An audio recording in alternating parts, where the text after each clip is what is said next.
ပါဏာတိပါဒပါဏဆိုတာတရားဝရရဲ့အသက်ကိုလူတွေရဲ့အသက်ကိုပါဏလို့ခေါ်တယ်တရားဝရရဲ့အသက်ကိုပါဏလို့ခေါ်တယ်အဲ့ဒီပါဏဆိုတဲ့အသက်ကိုအတိပါဒလင်းလင်းမြန်မြန်အချိန်မစေ့ခင်တည်သွားအောင်လုပ်ထားတတ်တယ်ပေါ့ဒါပြောတာနော်ပါဏာတိပါဒရဲ့အဓိပ္ပာယ်ကပါဏအတိပါဒအသက်ကိုဖြတ်တောက်ပြစ်တာစောစောစီးစီးတည်အောင်ဖြတ်တောက်ပြစ်တယ်ဒီအဓိပ္ပာယ်ကိုဆိုလိုတယ်နော်တည်ချိန်မတန်သေးခင်တည်အောင်လုပ်တာဒါပါဏာတိပါဒ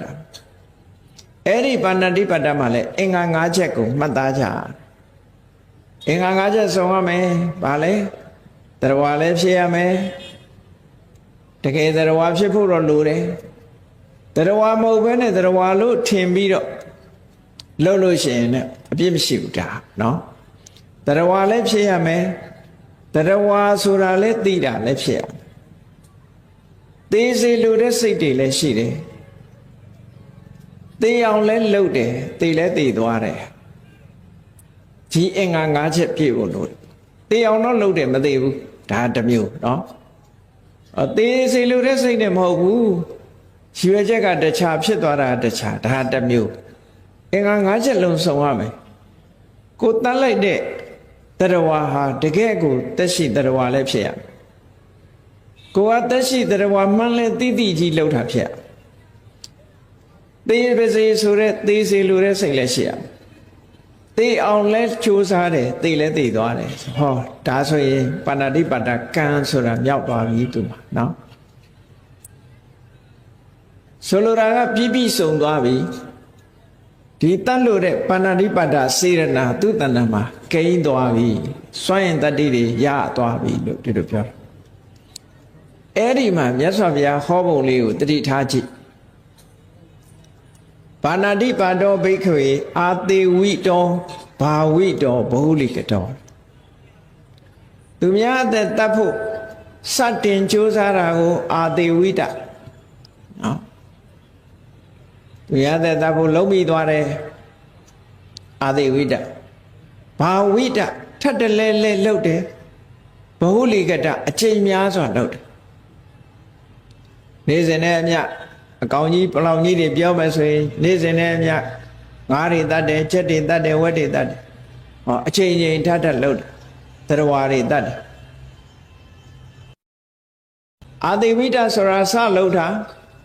ဘာဝိတဆိုတာပို့ပြီးတော့လှုပ်လာတာဘဟုလိကတဆိုတာအချိန်ပေါင်းများစွာလှုပ်လာတဲ့အခါမှာစဉ်းစားကြည့်ပေါ့တခါတလေတတ်မိတာမျိုးမဟုတ်ဘူးနော်တခါတရံစိတ်လိုက်မိုက်ပါနဲ့တတ်မိတဲ့ဟာမျိုးဆိုလိုတာမဟုတ်ဘူးကြည့်မြတ်စွာဘုရားဟောတာပါဏာတိပါဒဟာတဲ့အာတိဝိတစာပြီးလှုပ်ပြီးဘာဝိတတိုးပွားလာအောင်လှုပ်ပြီးဘဟုလိကတအချိန်ချင်းထထလှုပ်လာပြီးဆိုလို့ရှိရင်တဲ့ဒီစေရနာကဘယ်ကိုပို့တတ်တုံးဆိုနိရယတံဝတ္တနိကောငရဲမှာဖြစ်စေနိုင်တယ်တဲ့သူအကျိုးပေးရင်ငရဲမှာပဲအကျိုးပေးမယ်ဒါပြောတာနော်ဖြစ်စေနိုင်တယ်ဆိုတာဖြစ်ရမယ်လို့ပြောတာမဟုတ်ဘူးတရားဝါရီတတ်တိုင်းငရဲကြတယ်လို့ဒီလိုမတွက်ရဘူးအဲ့ဒီလိုပြောလို့ရှိရင်လည်းမှားတယ်နော်ပါဏာတိပါဒမှုလှုပ်တိုင်းငရဲကြရမယ်လို့ဒီလိုပြောတာမဟုတ်ဘူးမြတ်စွာဘုရားဟောတာအချိန်ချင်းထထလုံးမိနေပြီဆိုရင်တဲ့နိရယတံဝတ္တနိကောငရဲ၌ဖြစ်စေနိုင်တိရိစ္ဆာနတံဝတ္တနိကောငရဲကလွတ်လာလို့ရှိရင်တိရိစ္ဆာန်ဘဝမှာဖြစ်စေနိုင်တိရိစ္ဆာန်ဘဝကလွတ်လာလို့ရှိရင်လေပေတတံဝတ္တနိကောဆင်းရဲတဲ့ပြိတ္တာမျိုးမှာဖြစ်စေနိုင်တယ်ဟောဆင့်ငဲနော်အဆိုးဆုံးကငရဲပြီးတဲ့အခါနည်းနည်းသက်သာတာကတိရိစ္ဆာန်အဲ့ဒီတဲ့သက်သာတာပြိတ္တာ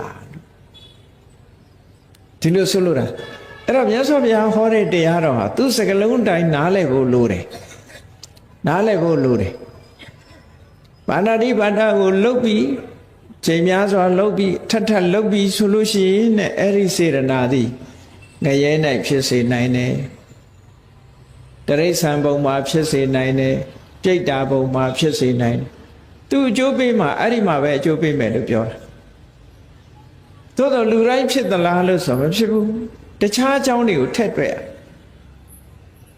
ကဲစဉ်းစားကြည့်လေပတ်စံရှိတဲ့လူတယောက်ကလူသားမှုကျိုးလွန်နေထောင်ကြရလားမကြတာတွေရှိတယ်လေငွေနဲ့ပေးပြီးတော့ရှောင်လိုက်တာမရဘူးလားခုခေတ်မှာလည်းရှိတာဘယ်ခေတ်မဆိုရှိတယ်ဒါအပြစ်ပြောစရာမဟုတ်သူ့ရဲ့အခြေအနေကောင်းလို့ခေါ်တယ်တော့အကုသိုလ်ကံဆိုတာလေဒီတိုင်းပဲလို့မှတ်ထားဒီတိုင်းပဲလို့မှတ်ထားကံကြမ္မာကမျက်နှာလိုက်တယ်လို့တော့ဒီလိုမအောင်မေ့လိမ့်နဲ့အဲ့တော့ငွေကြေးတဏတတ်နိုင်တဲ့ပုဂ္ဂိုလ်ဟာထောင်တန်းကြရမယ့်ကိစ္စလုံးမိတောင်မှပဲထောင်မကြဘူးဘာကြောင့်လို့ငွေကြေးတတ်နိုင်လို့အဲ့ဒါလိုပဲအကုသိုလ်ကံလုံးတဲ့ပုဂ္ဂိုလ်ဟာကုသိုလ်ကံนี่များများလှုပ်ထားလို့ရှိရင်ငွေကြေးတဏချမ်းသာတယ်လို့ပဲသူကဝင်ကယ်သွားတာဒါအပြစ်လားလို့ဆိုအပြစ်မဟုတ်ဘူးဒါနော်အကုသိုလ်မှုတော့လုံးမိပါတယ်ဒါပေမဲ့လို့ကုသိုလ်တွေနဲ့များများလှုပ်ထားတယ်ဆိုတော့ तू ကငွေကြေးတတ်နိုင်တဲ့လူလိုပဲလေအဲ့ဒီကုသိုလ်ကကယ်သွားတာပဲ तू ဒါကိုမြတ်စွာဘုရားကလောနကပန္လတုတ်မှာဆိုစားခဲလေးနဲ့ဥပမာပေးထားတာအေးဇီဝိတိလုံးလောက်ရှိတဲ့စားခဲလေးတစ်ခဲကိုဖန်ခွက်ကလေးထဲမှာထည့်ထားတဲ့ရေထဲကိုထည့်လိုက်လို့ရှိရင်အဲ့ဒီဖန်ခွက်ထဲကရေဟာတောက်မဖြစ်လောက်အောင်ငံသွားလိမ့်မယ်မှန်တယ်အဲ့ဒီစားခဲလေးကိုရေကန်ကြီးထဲထည့်လိုက်ဘာရတာမှတောင်မရှိဘာဖြစ်လို့ရေတွေကဟိုကများတယ်နော်ရေကများတယ်ပျောက်သွားတယ်စားရတာလုံးဝပျောက်သွားအဲ့ဒါလို့ပဲတချို့ပုဂ္ဂိုလ်ကြတော့ကုသိုလ်တရားလုံးဝမရှိဘူးအကုသိုလ်တွေပဲများနေဖန်ခွက်ထဲကရေလေးလိုပဲနည်းနည်းလေးပဲရှိတယ်အဲ့ဒီပုဂ္ဂိုလ်ကြတော့ခုနဇီဝတိလုံးလောက်စားခဲလေးနဲ့တောက်အဖြစ်အောင်ငံသွားမှာဆိုလိုတာကဒီပုဂ္ဂိုလ်ကခံမေရောနည်းနည်းလေးလုပ်လဲနည်းနည်းခံမေတော့ဒီလိုပြောတော့ကုသိုလ်ကောင်းမှုရှိတဲ့ပုဂ္ဂိုလ်ကြတော့မခံရဘူးလို့ပြောတာဒါကံကြမ္မာကမျက်နှာလိုက်တာလားလို့ဆိုမဟုတ်ဘူးဘာတော့အခြေအနေကောင်းနေရှိလို့ရှိရင်အခြေအနေကောင်းကကာကွယ်သွားတာဒါသဘာဝပဲလေအခြေအနေကောင်းကကာကွယ်အခြေအနေကောင်းဆိုတာပတ်စံရှိတာအခြေအနေကောင်းကိုယ်ကာကွယ်ဆောက်ရှောက်ပေးမဲ့လူရှိတာအခြေအနေကောင်းနော်အားကိုးရှိတာအခြေအနေကောင်းဒါတွေကအခြေအနေကောင်းတွေလို့ခေါ်တယ်အခြေအနေကောင်းမရှိဘူးဆိုရင်နည်းနည်းလုံနည်းနည်းခံမိတော့ဒါပဲဒီလိုပြောတာနော်အဲ့ဒါလည်းထက်သွင်းပြီးတော့မှတ်သားထားသို့တော့ပါဏာတိပါဒအလုတ်မှန်ရင်အားကောင်းလာရင်ဘယ်မှာပို့တော့ငရဲမှာဖြစ်စေနိုင်ဘယ်မှာဒီတဲ့တက်တာတဲ့နေရာဆိုရင်တရိစ္ဆာန်ဘဝဖြစ်စေဒီတဲ့တက်တာတဲ့ဆိုရင်ပြိတ္တာဘဝမှာဖြစ်စေကဲပါဏာတိပါဒရဲ့အပေါ်ဆုံးအပြစ်ကလေးကိုပြောစမ်းပါပါဏာတိပါဒလုံလာတဲ့ပုဂ္ဂိုလ်ကလုံးဝခွင်လွတ်ကျွတ်လောက်တာတော့မဟုတ်ဘူးဘဝတစ်ခုမှာပါဏာတိပါဒသူများသက်တွေတတ်လာတဲ့ပုဂ္ဂိုလ်တယောက်ဟာကုသိုလ်ကံတခြားကုသိုလ်ကံတွေရဲ့အကျိုးနဲ့လူဘဝရောက်လာပြီဆိုရင်သူလုပ်ခဲ့တဲ့ပါဏာတိပါဒစေတနာရပ်ကြည့်မနေဘူးဘာဖြစ်လဲအဲ့ဒီပုဂ္ဂိုလ်ကငယ်ငယ်နဲ့သိအောင်ခုခေတ်မရှိဘူးလားငယ်ငယ်နဲ့သိတာလေပြည့်နော်မွေးတဲ့ယောဂနဲ့မွေးလာတဲ့လူတွေရှိတယ်လေမွေးလာတဲ့ယောဂတွေနဲ့ဒုက္ခတွေရောက်လာတယ်တချို့ဆိုလို့ရှိရင်မိခင်ရဲ့ဝန်းထဲမှာတင်သေသွားတယ်တခြားအကြောင်းတွေပြောကြတာပေါ့တားလျှောသွားတယ်တို့ဘာဖြစ်တယ်တို့ညာဖြစ်တယ်အမှန်သူလုတ်ခဲ့တဲ့ပါဏာတိပါဒခံမယ်အတိတ်ပဲသူလုတ်ခဲ့တဲ့ပါဏာတိပါဒခံကြောင့်မို့လို့တချို့ဆိုရင်ကလလရေကြီးအဆင့်ကတင်သေသွားတယ်တချို့ကြတော့ကလလရေကြီးကနေအကောင်အထည်ဖြစ်လာတဲ့အခါသေသွားတယ်တချို့ကြတော့မွေးခြင်းသေသွားတယ်နော်ချို့ကြတော့မွေးပြီးအသက်ရှင်ပြီးတိတ်မကြဘူးသေသွားတယ်တချို့ကြတော့အရွယ်ကောင်းလုံးသေသွားတယ်လောကကြီးမှာဒီလိုဟာတွေရှိတယ်ရှိတဲ့အခါကျတော့လူတွေကတော့ဘာကိုစွဲကြလဲလို့ဆိုလို့ရှိရင်ဘသူကြောင့်ဘယ်ဝါကြောင့်လဲဒီလိုပြောကြတယ်ဘာယောဂါကြောင့်ဆိုပြီးယောဂါဆွဲတယ်ဘာကြောင့်သေရတယ်ဘာကြောင့်သေရတယ်နဲ့အကြောင်းတရားတွေတော့လိုက်ဆွဲကြတယ်တကယ်ကတော့လက်တယ်ကဘသူလဲလို့ဆိုရင်သူလောက်ခဲ့တဲ့ပါဏာတိပါဒက မြတ်စွာဘုရားအဲ့ဒါပြောတာနော်ဏိဂုံးကမြတ်စွာဘုရားဘာဟောတာယောတဗ္ဗလဟုသောပါဏာတိပါဒတဝိပါကောအပေါ်ဆုံးပါဏာတိပါဒရဲ့အကျိုးလေးကိုပြောစမ်းပါဆိုရင်မနုဿဗုဒ္ဓတအပ္ပယုကတံဝတ္တနိကောတဲ့လူဖြစ်လာရင်တောင်အသက်တိုးတယ်တဲ့အသက်တိုးစေနိုင်တယ်လို့ဒီလိုပြောတာအဲ့တော့အဲ့ဒီအချိန်လေးမှာသွားပြီးတော့အသက်ရှည်ပါစေအသက်ရှည်ပါစေဆိုရှည်မှာမဟုတ်ဘူးပါဏာတိပါဒရှိတဲ့လူကသေမှာပဲမြန်မြန်နော်ငယ်နဲ့ယောဂဖြစ်ပြီးကြွတာပဲအဲ့ဒါဒီလိုပြောတာအဲ့ဒါကြည့်လောကလူတွေအသက်တိုးကြတာဩပါဏာတိပါဒမလုံခဲ့ကြပဲကိုဒီလိုပဲတွေ့ရကိုမိသားစုတွေမှာငငယ်ရွယ်နဲ့တည်သွားတာတွေတွေ့လိုက်ဩပါဏာတိပါဒမလုံသူများမိသားစုမကြည့်နဲ့ဘုန်းကြီးတို့မိသားစု12ယောက်ရှိတဲ့ထဲ2ယောက်က1ယောက်ကမိခင်ဝမ်းမှာပဲပြက်ကျသွားတယ်ဒါကြားဘူးတာပေါ့နော်ဒါကဘုန်းကြီးတို့မေတော်ကြီးမှာ1ယောက်ကတော့မွေးပြီးတော့လာသားဘလောက်လောက်မှတည်သွားတယ်2ယောက်တည်သွားတယ်လို့ဆိုတာသိရတယ်အကြီးဆုံးနေတယ်ဘုန်းကြီးတို့ကတော့နံပါတ်6ဆိုတော့မသိလိုက်ဘူးပေါ့သူတို့နောက်တစ်ခါဘုန်းကြီးယောက်ကနှမလေးတစ်ယောက်က9နှစ်လောက်မှကြောက်ပေါက်ပြီးတော့ဆုံးသွားတယ်ဒါလည်းအသက်တူသွားတာပဲလေဟောမိသားစုထဲမှာအသက်တူတဲ့လူကတူတာပဲရှည်တဲ့လူကရှည်တာမတူဘူးဆိုတာဟောဒါတွေကအကြောင်းတွေသာရှောက်ပြောတာအကြောင်းပေါက်လို့သေးတာအကြောင်းမပေါက်ရင်မသေးဘူးလို့တွက်ကောင်းတွက်လိုက်မယ်မဟုတ်ဘူးသေဖို့ဖန်နေလားဒီလိုပဲပြောဘာဖြစ်လို့အသက်ရှည်ရမနေရလဲဆိုပါဏာတိပါဒအဲ့တော့မိသားစု12ယောက်ရှိတဲ့ထဲမှာ9ယောက်ပဲအရွယ်ရောက်တည်ထီအောင်နေရကျန်တဲ့3ယောက်ကငယ်ငယ်နဲ့ဆုံးသွားတယ်ဟောဒါအပ္ပယုကတံဝတ္တနိကောလို့ဒီလိုတွေ့ရဒီလိုနားလဲရတခြားမိသားစုတွေမှာလည်းပဲဒီတိုင်းပဲလောကမှာစောစောတည်သွားတာဆိုတာဒီမှန်သမျှဟာပါဏာတိပါဒရဲ့အကျိုးဆက်တွေပဲလို့တန်ဝေကယူเสียပေါ့အေးတို့တွေအခုလို့တက်တူတာတွေတွေ့ရလို့ရှင်အတိတ်ဘဝတို့ကပါဏာတိပါဒကရှိခဲ့လို့တို့တွေပါဏာတိပါဒအမှုမကျွလွန်မိအောင်ခီးဆိုင်မှာပဲလို့စိတ်ထဲမှာဒီလိုနှလုံးသွင်းမှုလိုအပ်တယ်ဆင်ញင်ရမယ်သုံးသပ်ရမယ်ဒီလိုဆိုလို့ဟောနောက်တစ်ခုကြတော့ပါတော့ဆိုဒီတိုင်းပဲဟောတာမြတ်စွာဘုရားကာယဒုစရနဲ့ပတ်သက်ပြီးအဒိဏဒါနတဲ့သူရပစ္စည်းကိုမတရားယူတယ်မတရားယူတယ်ဆိုတဲ့နေရာမှာအများကြီးပဲဒါကြောင့်မို့လို့မယိုးသားတဲ့စိတ်နဲ့မပေးတဲ့ပစ္စည်းကိုယူတယ်အဲ့ဒီမှာဝိနည်းကျမ်းကမှာခိုးခြင်း25မျိုးဆိုတာရှိတယ်ခိုးခြင်း25ပါးအကြောင်းတိုက်ဆိုင်တဲ့အခါခိုးခြင်း25ပါးကိုကြာကြာနာနာရှင်းပြခဏခေတ်မှာမြန်မာနိုင်ငံမှာအဒိဏဒါနတွေအလွန်များတယ်လို့ပြောနော်သို့တော့တခိုးလို့ဆွဆွဲခံရတာတော့ဟိုအိမ်ဒီအိမ်ကပစ္စည်းခိုးတဲ့လူပဲဆွဆွဲခံဈေးထဲမှာမမှန်မကန်တဲ့ပစ္စည်းရောင်းတဲ့ပုဂ္ဂိုလ်ကလည်းခိုးမှုပဲဒါနော်အကောင်းတဲ့အဆိုးညံ့ရောင်းရင်ခိုးမှုပဲခိုးတာပဲစီသတ်မှာဆိုပြီးမတတ်တာတွေရောတာလဲခိုးမှုပဲဒါအားလုံးကခိုးမှုနဲ့မကင်ဘူးနော်အဲ့တော့ဘုရားဘာသာဝင်သူတော်စင်တွေတတိထားเสียအမတန်မှကောင်းတယ်အေးအဒိဏဒါနအမှုဟာအာသေးဝီတော်စလုပ်ပြီးဘာဝီတော်များများဖြစ်အောင်လှုပ်လာပြီးဘူးလီကတော့အချိန်ချင်းထပ်ထပ်ဖြစ်အောင်လှုပ်လာပြီးဆိုရင်ဘယ်ပို့လဲ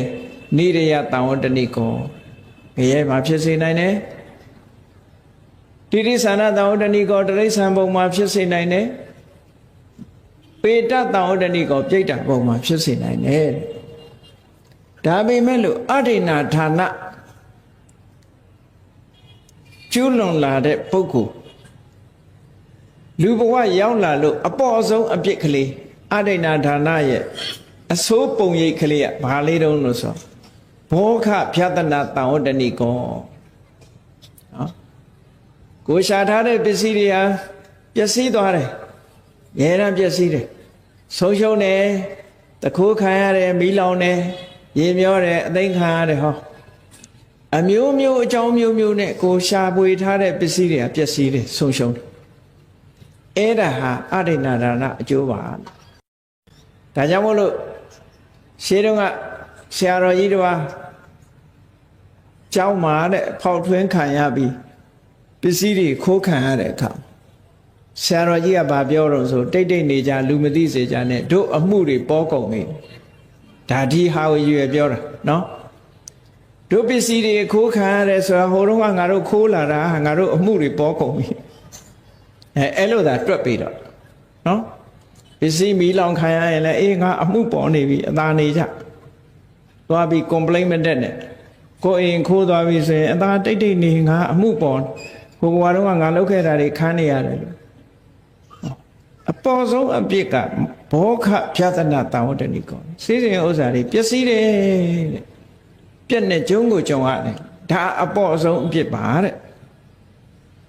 ဟောနောက်တစ်ခုကာမေတုမိစ္ဆာစာ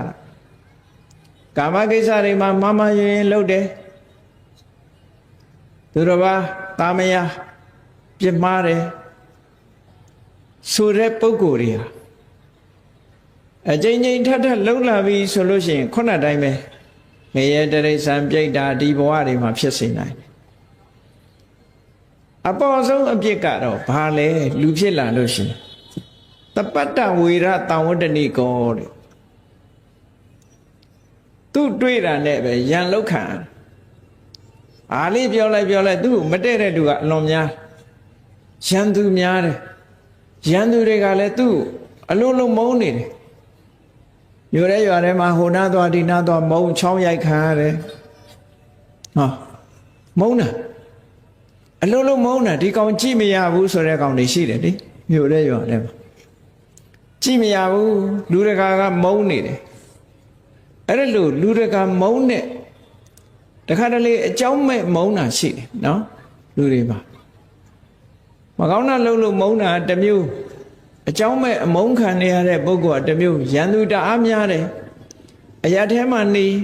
မတည့်တဲ့လူတွေများတယ်ရန်သူတွေများတယ်ဆိုတာ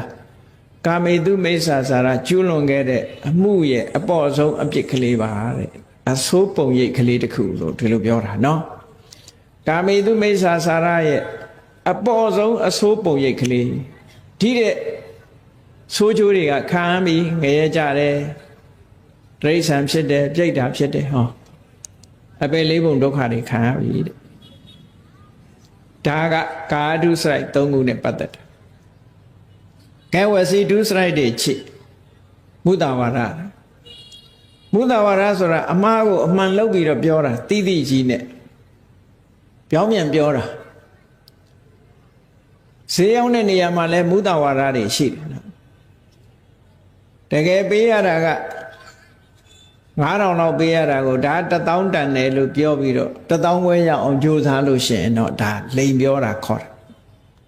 မပြောနဲ့ပေါ့ဒီလောက်ရမှရောင်းနိုင်မယ်ပဲပြောပေါ့ဘလောက်ပေးထားရတယ်လို့လိန်မပြောနဲ့ဒီလိုဆိုလိုတာပေါ့အဲ့ဒီမှာလိန်လီပြောကြမှုဆိုတဲ့ထဲမှာတချို့ကြတော့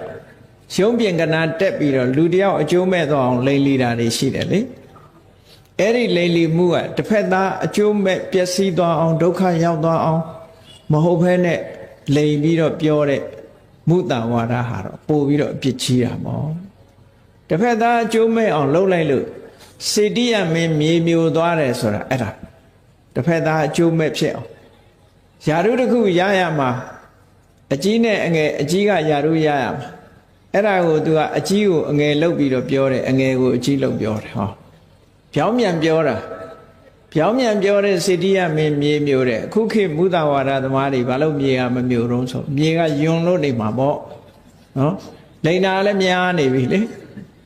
လိန်နာများတဲ့အခါကျတော့တိတ်ပြီးတော့ဟိုခီးမဆိုင်နိုင်တော့ဘူးပေါ့ဒီလိုဖြစ်လေအဲ့တော့ကြည့်အဲ့ဒီမုဒ္ဒဝါဒချွတ်လွန်ခဲ့တဲ့ပုဂ္ဂိုလ်တယောက်ဟာခုနတိုင်းပဲငရဲတရိစ္ဆာန်ပြိတ္တာပုံမှာဖြစ်တယ်လူဖြစ်လာလို့ရှိရင်အစိုးပုံရိပ်ကလေးတွေပေါ်လာတယ်ဘာဖြစ်လဲအဘုဒ္ဓဘက္ခာနာအဘုဒ္ဓဆိုတာမမှန်မကန်အဘက္ခာနာဆိုတာဆွဆွဲခံရတာတဲ့ မုဒ္ဒဝါဒလုပ်ခဲ့တဲ့ပုဂ္ဂိုလ်ကမမှန်မကန်ဆွဆွဲခံရမှုတွေအချင်းချင်းခုခေတ်မှာလည်းရှိတယ်မမှန်မကန်ဆွဆွဲခံရပြီးတော့ဖန်ခံရတယ်ထောင်တန်းကြတယ်ဟောတကယ်ကတော့ तू လုပ်တာမဟုတ်ဘူး तू မလုပ်ပေမဲ့လို့မာယွင်ဖန်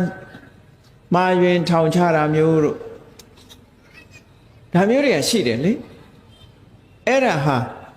တမန်အားဖြင့်ပြောမယ်ဆိုလို့ရှိရင်ဟိုဘွားတို့ကကိုလိန်ခဲ့တဲ့အကျိုးကျေးဇူးတွေပဲလို့လိန်ခဲ့တဲ့မုဒ္ဒဝါဒရဲ့အပေါ်ဆုံးအပြစ်ပဲတဲ့ဒါမတရားဆွဆွဲမှုတွေဖြစ်လာတယ်ဘာပဲဖြစ်ဖြစ်သူ့ပဲထင်ခံရတယ်ဟောကောင်းကောင်းနေလဲသူ့အစိုးထင်ခံရတယ်ဒီလိုဟာမျိုးတွေဖြစ်တတ်တယ်တဲ့ဒါမုဒ္ဒဝါဒရဲ့အပြစ်ဟောနောက်တစ်ခုပိတုဏဝါစာတယောက်နဲ့တယောက်မတက်အောင်လုပ်တချို့ကတို့မီးရှုံမီးလုပ်လူတစ်ယောက်က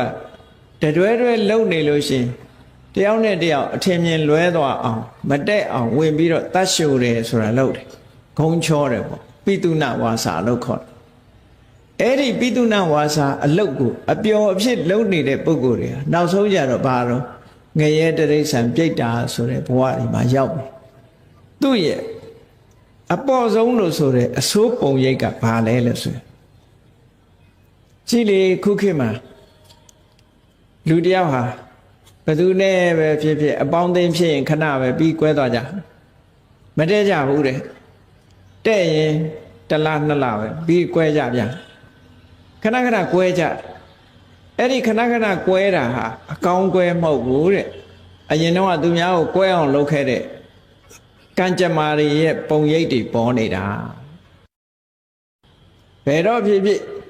မိတ်ဆွေအပေါင်းအသင်းတွေကခွာပြဲသူနဲ့အမြဲတမ်းခွာပြဲအပေါင်းအသင်းတွေကရှောင်းကုန်ကြမတည့်ကြဖြစ်ကုန်ကြဘာလေးတွဲလိုက်ကွဲပြန်ပြီဘယ်နေရာတွဲလိုက်ကွဲပြန်ပြီဆိုတဲ့ဟာတွေကအတိတ်ဘဝတုန်းကကိုလှုပ်ခဲ့တဲ့အဆိုးရဲ့ပုံရိပ်တွေပဲလို့ဒီလိုမှတ်သားကြရမယ်ဒါမြတ်စွာဘုရားဟောခဲ့တာနော်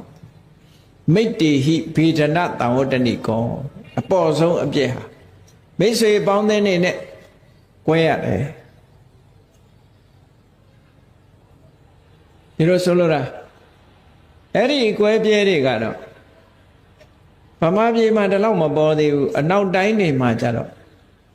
ဇနီးမောင်နှံ divorce လုပ်တာတွေအမြဲတမ်းများတယ်ကွဲကြတယ်အဲ့ဒီအကွဲတွေဟာလည်းပဲဒီမုဒ္ဒဝါဒီပိတုဏဝါစာရဲ့အကျိုးဆက်တွေပဲဖြစ်လာနော်အကျိုးဆက်တွေဖြစ်တာပဲကွဲတယ်ตาဖာချင်းကွဲတယ်ညီကိုမောင်နှမချင်းကွဲတယ်ဟောကွဲအကွဲဆလန်ခင်းတာမတည့်ကြဘူးတဲ့ညီညွတ်မှုမရှိကြဘူးတဲ့ဒီလိုကွဲတယ်အဲ့ဒါဟာပိတုဏဝါစာရဲ့ပေါ်ဆုံးပြစ်ပါတဲ့ဟောနောက်တစ်ခုကဖရုဒဝါစာဘယ်တော့မှချိုးသားသူများကိုမပြောတတ်ဘူး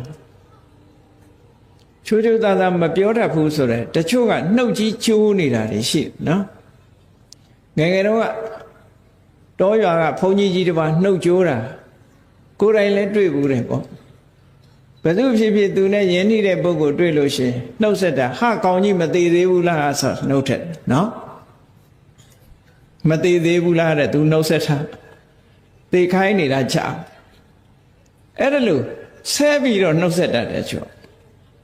အမြဲတမ်းချမ်းသာတဲ့စကားရိုင်းပြတဲ့စကားပြောတယ်ယဉ်ကျေးလိမ္မာတဲ့စကားဘယ်တော့မှမပြောဘူးဒါကိုဖရုဒဝါစာလို့ခေါ်တယ်ဆဲတယ်ရေးတယ်ရိုင်းဆိုင်ပြောတယ်တချို့ကထမင်းစားတာတောင်ဆောင်းအောင်ပြီးတော့ကဲမျိုးချဆိုးကြလို့လှုပ်တာရှိသေးတယ်နော်မျိုးဟဲ့ဆိုးဟဲ့ကောင်းမွန်စားပါစေဘယ်နဲ့မျိုးခိုင်းနေဒီလိုဟာမျိုးတွေကလည်းရှိသေးတယ်နော်အဲ့တော့နှုတ်ချမ်းတဲ့ဟာတွေကြတော့တချို့အိမ်တွေမှာနှုတ်ချမ်းတာတွေကြားအဲ့ဒီနှုတ်ချမ်းတာကိုအကုသိုလ်လို့မထင်ဘူးဒုစရိုက်လို့မထင်ဘူးလို့တဲ့အကျင့်ကြီးတစ်ခုလို့ထင်တယ်အဲ့ဒီဒုစရိုက်ကလည်းအကျင့်ပေါင်းများစွာဖြစ်လာလို့ရှိရင်အပေငယ်ရဲ့တရိစ္ဆာန်ပြိတ္တာဖြစ်စေနိုင်တယ်တဲ့နော်နောက်ဆုံးသူ့ရဲ့အဆိုးပုံရိပ်ကဘာလဲလို့ဆိုရင်လူဘဝရောက်လာပါပြီတဲ့အပေါ်ဆုံးအပြစ်လေးကဘာလို့ဆိုရင် စိတ်ချမ်းသာစရာစကားဆိုတာဘယ်တော့မှမကြားရဘူးတဲ့သူလာပြောတာတွေဆင်းရဲမဲ့စကားတွေကြီးပဲမကြောက်ဝမနာတာတွေပဲပြောခံဘယ်တော့မှဒီစိတ်နှလုံးအေးချမ်းမဲ့စကားသံမျိုးမကြားရဘူးတဲ့သူ့ရဲ့ပတ်ဝန်းကျင်ဟုတ်တယ်တချို့အိမ်တွေမှာဆဲဆိုးနေကြတာပဲအရာထဲမှာနော်ချိုးချိုးသားသားပြောတာမရှိဘူးတချို့မိသားစုတွေကြတော့လေဒီလိမ္မာကြတယ်ယဉ်ကျေးကြတယ်သားမိသားဖယဉ်ကျေးကြီးပြောကြဆိုကြတယ်ဒီလိုဟာတွေလည်းရှိတာဆဲဆိုပြီးတော့ရိုင်းဆိုင်ဆိုင်ပြောနေတာတွေလည်းတွေ့ဦးတာအဲ့ဒါဘာလို့တော့ဆိုဖရုဒဝါစာရဲ့အကျိုးတွေပဲတဲ့အစိုးပုံရိပ်တွေဟာအမနာပတတ္ထတံဝတ္တနိကောကိုယ်စိတ်ထဲမှာမကြိုက်တဲ့အတန်လေးကြီးပဲကြားငယ်ငယ်လေးတဲ့ဟုတ်လားအမေဖေရတောင်မှပဲငါသားလို့ဘယ်တော့မှမခေါ်သေနာကောင်လေးဟောသေနာကောင်လေးလို့ခေါ်ခံရတာလေဒီသေနာကောင်လေးကမသေနိုင်သေးဘူးတဲ့ပြောတာခဲ့ဟောအဲ့တော့သူ့အနေနဲ့ကတော့သားလို့ခေါ်တဲ့အတန်ကြားကိုမကြားဘူးတခါမှမွေးလာတဲ့ကသေနာကောင်ပဲခေါ်ခံရတယ်ရှိတယ်အဲ့ဒါမျိုးတွေနော်မရှိဘူးမဟုတ်ဘာဖြစ်လို့သူသေနာကောင်လို့ခေါ်ခံရတာတော့ဆိုဟိုဘဝတုန်းကဖရုဒဝါစာသူလောက်ခဲ့တာလေဒါကြောင့်မို့လို့ချိုးတာတဲ့စကားဆိုတာဘယ်တော့မှမကြားတချို့တက္ကရာမတွေလည်းပြောကြတယ်အိမ်ကဟာကြီးတဲ့ဟောချိုးသားသားမပြောဘူးနော်အိမ်ကဟာကြီးလို့ပြောတယ်ချိုးတာမှုမရှိကြဘူးပေါ့အဲ့ဒါလို့ချိုးသားသားမပြောတတ်တဲ့အလေးတစ်ခုဟာလည်းပဲဒုစရိုက်တစ်ခုပဲလို့ဒီလိုမှတ်သားထားကြဘာပဲဖြစ်ဖြစ်ချိုးသားတဲ့စကားနဲ့ရင်ကြီးကြီးပြောတတ်ဖို့ဆိုတာအရေးကြီးတယ်တဲ့နောက်တစ်ခုကဘာတော့ဆိုရင်တန်ဖတ်ဖလာပါတဲ့အကျိုးစီးပွားကိုပျက်စီးစေတတ်တဲ့အပြောမျိုးတွေဘာတွေတော့ဆိုတရားလက်လွတ်အပြောတွေတရားနဲ့ဆန့်ကျင်တဲ့အပြောတွေလောကအကျိုးတန်တရားအကျိုးဘာမှမရှိတဲ့အကျိုးမဲ့ပျက်စီးစေနိုင်တာတွေကိုပြောတယ်အဲ့ဒါကိုတန်ဖတ်ပလာပလို့ခေါ်တယ်အဲ့ဒီတန်ဖတ်ပလာပကလည်းအဲ့ဒီလိုတန်ဖတ်ပလာပပြောနေတာဟာဒုစရိုက်ပဲအဲ့ဒီဒုစရိုက်ကိုကျွလွန်ပြီဆိုလို့ရှိရင်ငရဲတရိษံပြိတ္တာဟောဒီပုံတွေမှာဖြစ်စေနိုင်တယ်သူရဲ့ဆိုးကျိုးလူဖြစ်လာလို့အပေါ်ဆုံးအပြစ်နေနဲ့အဆိုးပုံရိပ်ကဘာလဲလို့ဆိုရင်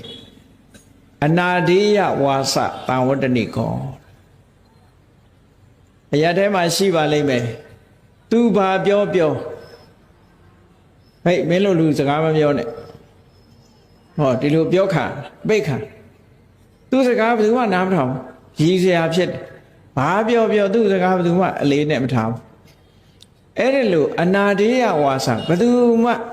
စိတ်ထဲမှာမမှတ်နားမထောင်ခြင်းနဲ့စကားရှိတဲ့ပုဂ္ဂိုလ်မျိုးဖြစ်တတ်တယ်ဒီလူကိုအယူအနှံအသုံးမကျတဲ့လူအနေနဲ့ထားပြီးအရက်ထဲမှာသူပြောရင်ဘယ်သူမှနားမထောင်ဘူးအဲ့ဒီလိုပုဂ္ဂိုလ်မျိုးတွေဟာတန်ဖတ်ပလာပဆိုတဲ့ဒုစရိုက်ကိုကျူးလွန်ခဲ့သည့်အတွက်ကြောင့်အဆိုးပုံရိပ်တွေပေါ်နေတာလကားသားဖြစ်တာမဟုတ်ဘူးဆိုတာတန်ဝေကယူချဖို့ပေါ့ဟောဓာတုစရိုက်9ပါးပြီးသွား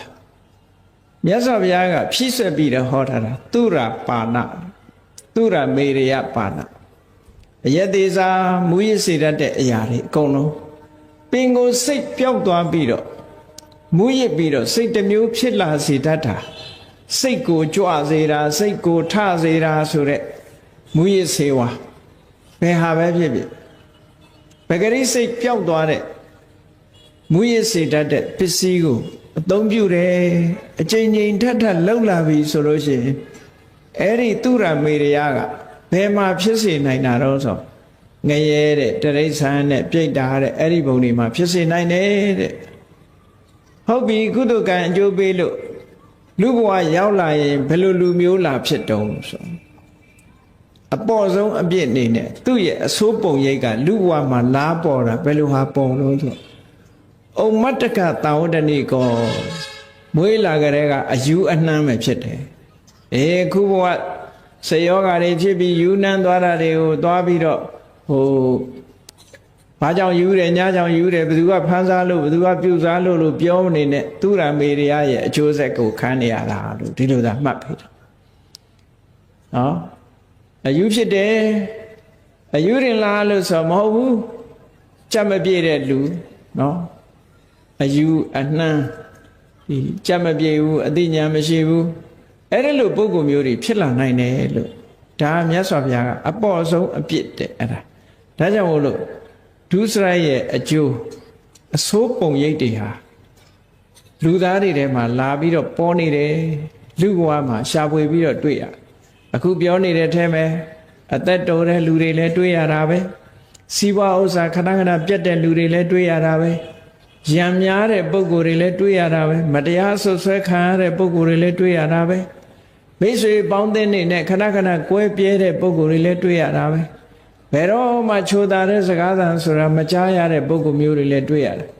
သူစကားဘယ်သူမှအလေးနဲ့ထားမှတ်သားခြင်းမခံရတဲ့ပုဂ္ဂိုလ်မျိုးတွေလည်းတွေ့ရအယူတွေဆိုတာလည်းတွေ့ရတယ်နော်ရွာသားကြီးပို့ထားတဲ့အယူတွေလည်းပါမှာပေါ့နော်အကြောင်းမျိုးမျိုးတွေမှာအဲ့ဒီမှာရှေးတုန်းကတော့တရားကလေးပေါ့အခုတော့ရွာသားကြီးဖြစ်သွားအဲ့ဒီမှာဒီလိုဖြစ်ရတာဟာအကြောင်းမဲ့လားလို့ဆိုမဟုတ်ဘူးအကြောင်းရှိတယ်ဒါတွေဟာဒုစရိုက်အကျိုးစိုးပုံရိပ်တွေပေါ်နေခြင်းပဲဖြစ်တယ်လို့ဘုန်းကြီးတို့တွေသင်္ကန်းစာယူပြီးတော့အေးတို့တွေဒီဒုစရိုက်တွေမကျွလွန်မိအောင်တို့တွေတတိထားကြရမှာဖြစ်တယ်နော်တတိထားပြီးတော့ရှောင်ကျင်မှသာလဲအခုလိုဆိုးချိုးတွေနဲ့တို့တွေဟာလွတ်မှာဖြစ်တယ်လို့ကို